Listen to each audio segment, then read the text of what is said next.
Unified 911, anong matutulong namin sa'yo? Anya ti maitulog mi ken kahapon. Anong may tatabang ko sa imo? Unsay akong ikatabang nimo? Ngini makadabang na misal ka no. Sa anumang wika o dialekto, may tulong na darating sa iyo.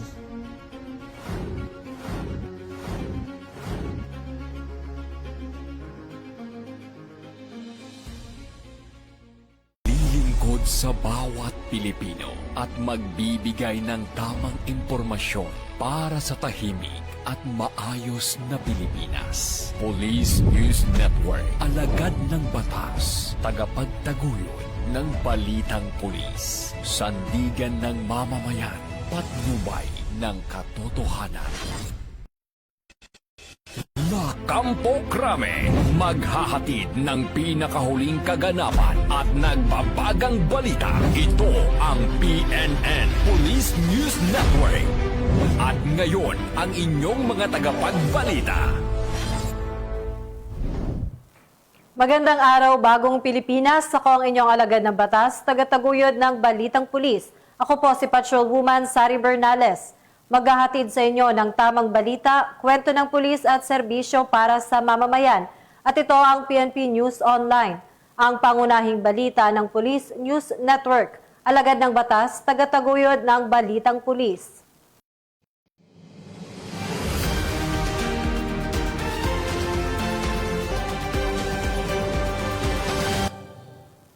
Narito ang mga balitang hatid ng ating PNN correspondents mula sa iba't ibang panig ng bansa.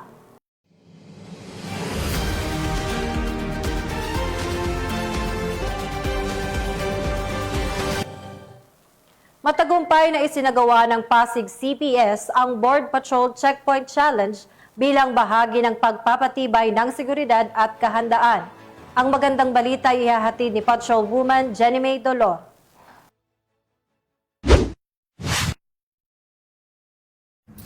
Isinagawa sa Pasig City Police Station ang Federated 7-Round Rapid Chess Tournament na Board Patrol Checkpoint Challenge sa pamumuno ni Police Colonel Hendrix B. Mangaldan, Chief of Police, kung saan ito ay nilahukan ng mga tauhan ng nasabing stasyon at mga bisitang manlalaro para sa isang labanan ng galing, talino, talas ng isip at bilis sa paglalaro ng chess. Ang kaganapan ay naging posible sa pamamagitan ng bukas palad na suporta at presensya ng mga sponsors na sina Attorney Nikki De Vega, President ng Soroptimis International of Pasig at Legal Advisor ng National Chess Federation of the Philippines, at Attorney Crisanto Carlo E. Nicolas, Senior Partner ng Nicolas and De Vega Law Offices at ang Buhay at Batas Radio Show. At ito ay dinaluhan at sinuportahan din ni na Coach Franco Camilo, Head Coach Pasig City Grassroots Chess Program, kasama ang Special Guest of Honor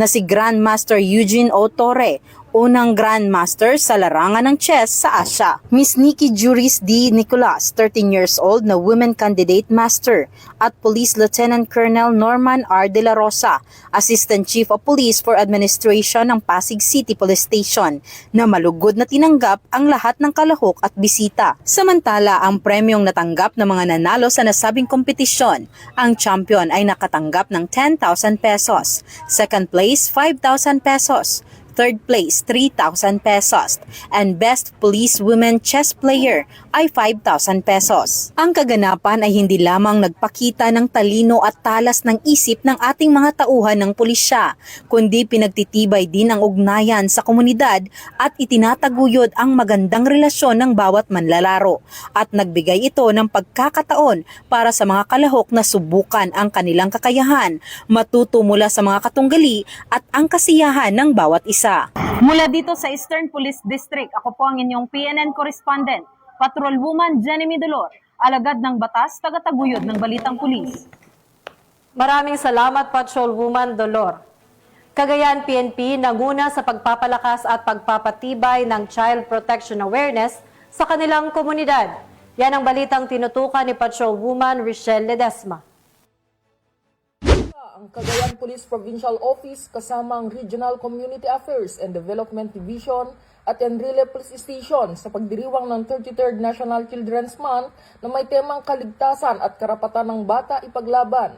sa isinagawang aktibidad sa Magalalag National High School, Magalalag West, Enrile, Cagayan noong ika-24 ng Nobyembre taong kasalukuyan.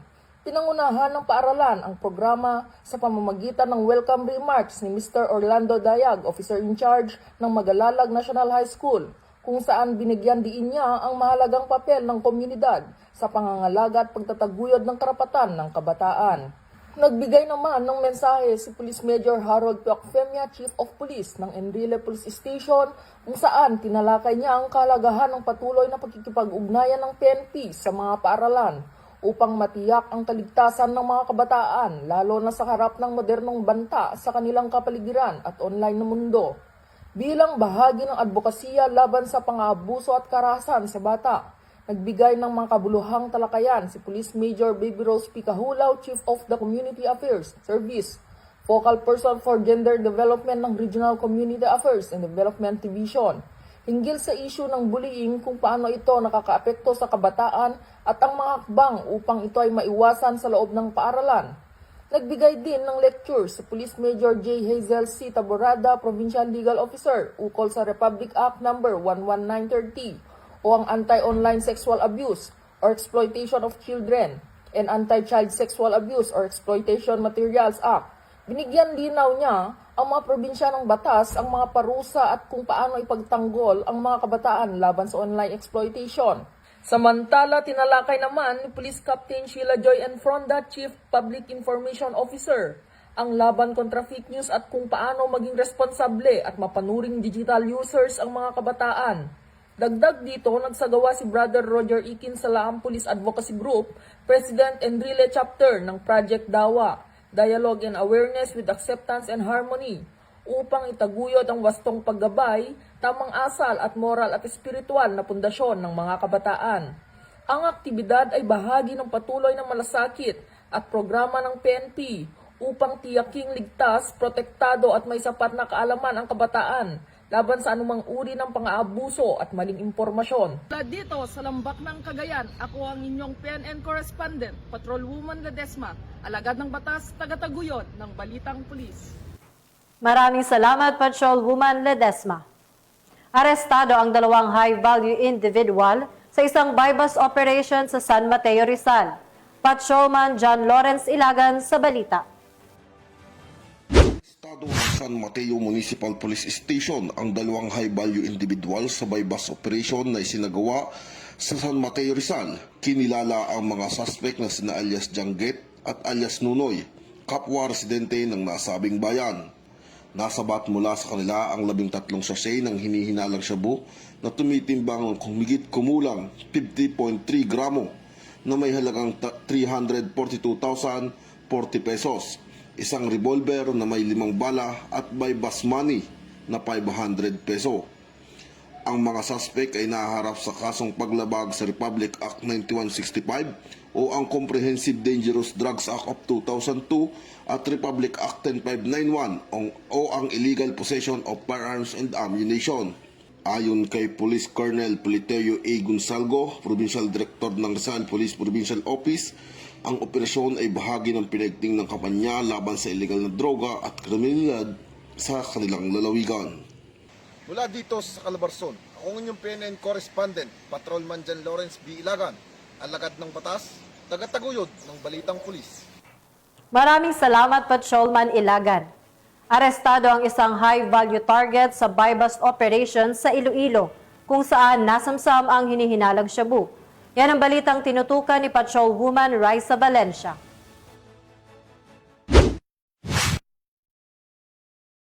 Arestado ang isang high-value target matapos ang matagumpay na drug bypass operation na isinagawa ng New Lucena Municipal Police Station sa ilalim ng pangangasiwa ni Police Lieutenant Cosme Flor C. Marco Jr., Officer in Charge, kasama ang Provincial Drug Enforcement Unit 6, Team 1, na pinamumunuan ni Police Major Dadje de Lima, hepe ng PDEU. Ito lamang ika-24 ng Nobyembre taong kasalukuyan. Kinilala si alias Kabong, 45 taong gulang, sa Barangay Dawis, New Lucena, Iloilo. Nahuli ito sa aktong pagbebenta ng isang transparent plastic sachet ng suspected shabu sa isang police exposure buyer ng PDEU na may standard drug price na 374,000 pesos. At recover din mula sa suspect ang 17 medium-sized plastic sachet na naglalaman ng hinihinalang shabu.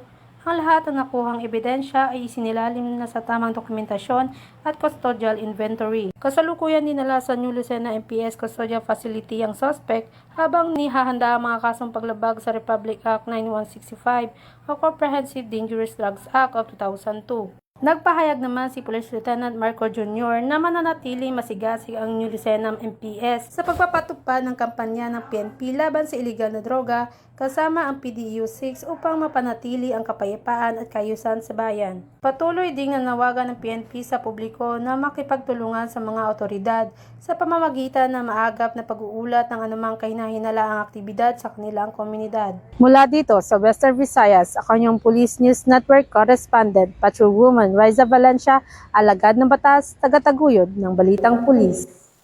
Maraming salamat, Patrolwoman Valencia. Mahigit 680,000 na halaga ng shabu ang nakumpiska sa isang bypass operation sa Argao, Cebu. Magbabalita dyan si Patrolwoman Flora May Asares. Nakumpiska ng Argao PNP ang 680k halaga ng hinihinalang shabu mula sa dalawang sospek sa isinagawang bypass operation ng mga otoridad sa sitio Tawog, Barangay Taluot, Argao, Cebu, noong ika-23 ng Nobyembre ng taong kasulukuyan.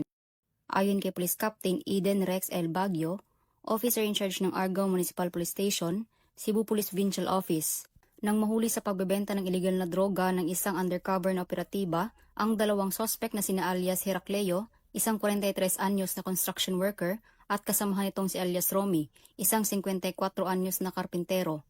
Batay sa ulat, nasabat ng operatiba mula sa mga sospek ang ilang pakete ng shabu na may timbang na humigit kumulang 100 gramo na nagkakahalaga ng 680,000 pesos na pinaniniwala ang bahagi ng isang local distribution line na nag-ooperate sa lugar.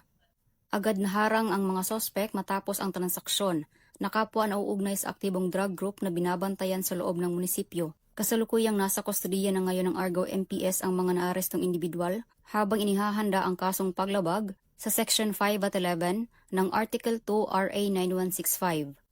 Ang pagka-aresto ng mga sospek ay bahagi ng pinaigting na kampanya ng kapulisan ng Cebu laban sa ilegal na droga na pinupuntirya ang mga tulak na tumatakbo sa loob ng mga barangay at panloob ng mga sityo. Mula dito sa Cebu Police Provincial Office, ako inyong Police News Network Correspondent, Patrolwoman Flora May Asares, alagad ng batas, tagataguyod ng Balitang Pulis. Maraming salamat, Patrolwoman Asares. Dalawang high-value target ang naaresto sa bypass operation sa Carmen, Davao del Norte, kung saan nasamsam ang nasa 4.6 milyong halaga ng shabu. Ibapalita yan ni Patrolwoman Bernamay Lapus. Estado ang dalawang high-value target sa isinagawang joint bypass operation ng Carmen Municipal Police Station at PDEA 11 Davao del Norte Provincial Office nito lamang Nobyembre 25 taong kasalukuyan sa Purok 7, Barangay Ising, Carmen, Davao del Norte. Kinilala ni Police Major Lupi I. Sebreros III, officer in charge ng Carmen Municipal Police Station, ang mga suspect na sina alias Dodong, 40 anyos, isang construction gold miner at residente sa Barangay Malatibas, Panabo City, at alias June, 43 anyos, walang trabaho, na residente ng Barangay Mangkilang, Tagum City. Ayon pa kay Police Major Sebreros III, naaresto ang mga suspect sa isinagawang operasyon ng Carmen Municipal Police Station sa koordinasyon ng PDEA 11 Davao del Norte Provincial Office. Na-recover mula sa mga suspect ang 12 sachet na pinaghihinalaang shabu na may tinatayang bigat na humigit kumulang 575 grams at may halagang 4,600,000 pesos. Isang Android phone, isang coin purse, isang blue umbak type na sasakyan at bypass money na ginamit sa operasyon. Ang mga suspect ay dinala na sa Carmen Municipal Police Station para sa tamang disposisyon at paghahanda sa kasong paglabag sa Republic Act 9165 o ang Comprehensive Dangerous Drugs Act of 2002. Samantala, nagpapatuloy naman ang mas pinaigting ng kampanya ng Police Regional Office 11 laban sa iligal na droga at iba pang uri ng kriminalidad sa rehiyon. Mula dito sa Police Regional Office 11, ako ang iyong PNN Correspondent, Patrolwoman Bernamay Lapus, alagad ng batas, tagataguyod ng Balitang Pulis. Patrolwoman Lapus. Mahigit 10.8 milyon na halaga na ipinagbabawal na gamot nasabad sa dalawang drug suspect sa operasyon ng Procar PNP. Ang buong detalye ng balita ay tinutukan ni Police Master Sergeant Lainey Valero. Ang pagpapatupad sa buong rehiyon ng pinaigting ng mga operasyon laban sa illegal na droga ng tanggapan ng Police and Police Regional Office Cordillera Arbis Division of Procar ay nagresulta sa pagkakumpiska ng mahigit na 10.8 milyon na halaga ng illegal na droga at pagkaaresto ng 2 drug personalities sa isang linggong operasyon na isinagawa mula ika-17 hanggang 23 ng Nobyembre taong kasalukuyan. Ayon sa mga ulat mula sa Regional Operations Divisions ng Procar, isang kabuang 22 operasyon ang isinagawa sa buong linggo na ito ay binubuo ng pagkapuksa ng marijuana, isang bypass operations at isang pagpapatupad ng search warrant. Ang mga operasyon ito ay humantong sa pagwasak ng 54,200 ganap na tumubong halaman ng marijuana at pagkakakumpiska ng 3.89 gramo ng shabu na may kabuang standard drug price na 10,866,452 pesos. Bukod pa rito, 2 personalidad sa droga na parehong nakalista bilang street level individuals ang inaresto at ngayon ay nahaharap sa kasong paglabag sa Republic Act 9165 o Comprehensive Dangerous Drugs Act of 2002. Ang mga nagawang ito ay nagpapakita ng matataga na pangako ng Procar sa pagsugpo sa mga illegal na aktibidad na droga na pinalakas ng mga estrahitikong operasyon, epektibong koordinasyon sa pagitan ng mga ahensya at patuloy na kooperasyon mula sa mga lokal na unit ng pamahalaan at mga kasosyo sa komunidad. Mula dito sa riyon ng Cordillera, ako ang inyong PNN correspondent, Police Master Sergeant Lainey Valerio, alagad ng batas, tagataguyod ng Balitang Pulis. Maraming salamat, Police Master Sergeant Valerio. At yan ang mga balitang nakalap ng ating PNN correspondents mula sa iba't ibang panig ng bansa. At mga ka-PNN, 30 days na lang, Pasko na.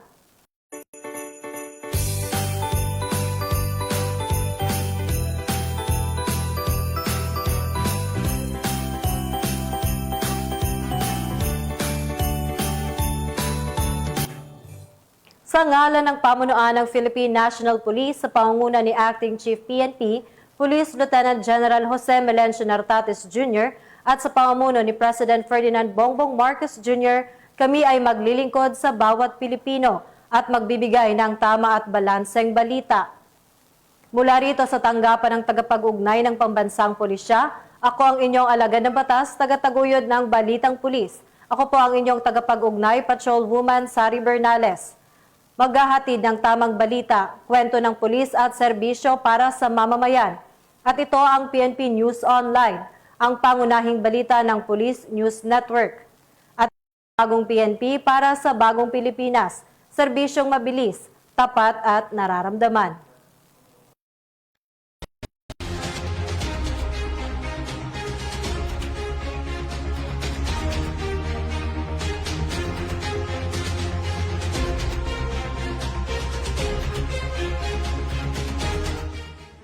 Police News Network, alagad ng batas, tagapagtaguyod ng Balitang Pulis.